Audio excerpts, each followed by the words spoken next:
Kahit man nga po mga idol, nakuha na ni Victor Wembanyama ang kanyang kauna-unahang triple-double, nangangailangan para naman nga ito ng point guard. Yan naman ang ating unang story na pag-uusapan dito sa ating panibagong video, na sasamahan ko na rin ang balitang sinagot na nga po ng NBA ang reklamo ng head coach ng Toronto Raptors sa mga referee, at ang balitang nabuhay na naman ang trade ni Klay Thompson. Kaya mga idol, tara! Halina't alamin natin ang buong detalye nito.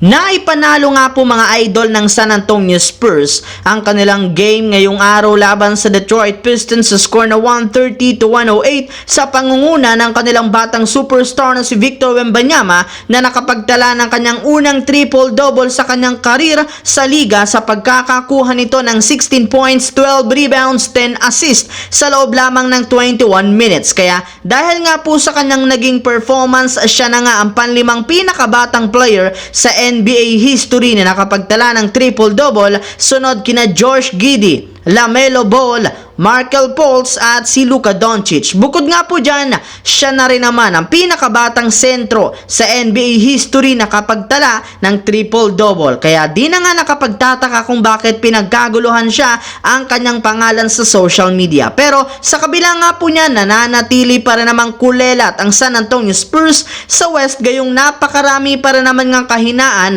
ang kanilang lineup, katulad na lamang ng hindi pagkakaroon ng isang legit na point guard na dapat katandem ni Victor Wembanyama. Kaya dahil dyan, hindi na rin naman nagsasayang ng oras ngayon ang front office ng Spurs sa pagkuha ng isang magaling na point guard. Samantala, pumunta naman tayo sa ating pangalawang storya sa balitang sinagot na ng NBA ang reklamo ng Raptors head coach sa mga referee. Katulad nga po mga idol ng naibalita ako sa inyo, hindi nga basta-bastang natanggap ng Toronto Raptors ang pagkatalo laban sa Lakers matapos magreklamo mismo ang kanilang head coach na si Darko Rajakovic sa harap ng media patungkol sa pagkakaroon ng Lakers ng napakaraming free throws. Ngunit isang araw lamang ang nakakalipas mula nang magreklamo sila, inilabas na nga po agad ng NBA ang kanilang last 2-minute report, kung saan binulgar nga nila dito na hindi rin naman nga naging madaya ang mga referee sa kanilang laro. Sa katunayan,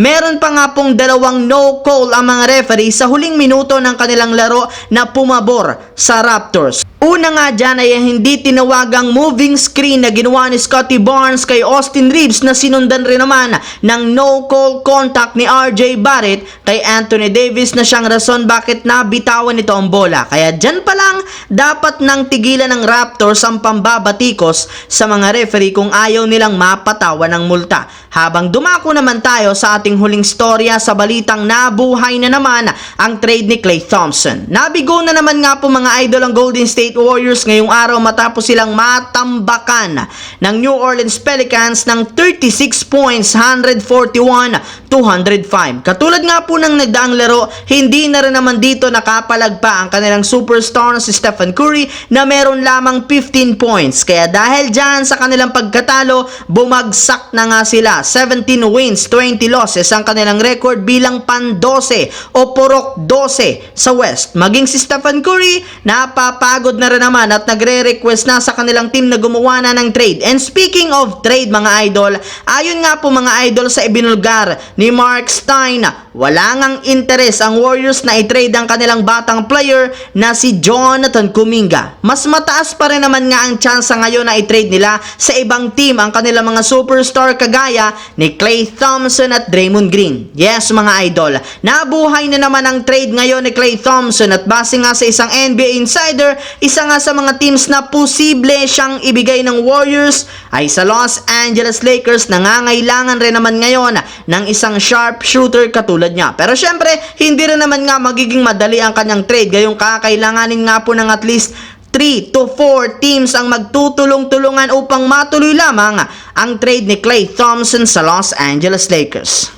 So yun lamang mga idol ang ating bagong video na ating pinag-usapan ngayon dito sa aking YouTube channel. Once again, this is your J-Zone TV. Huwag kalimutang mag-like at syempre mag-subscribe na rin.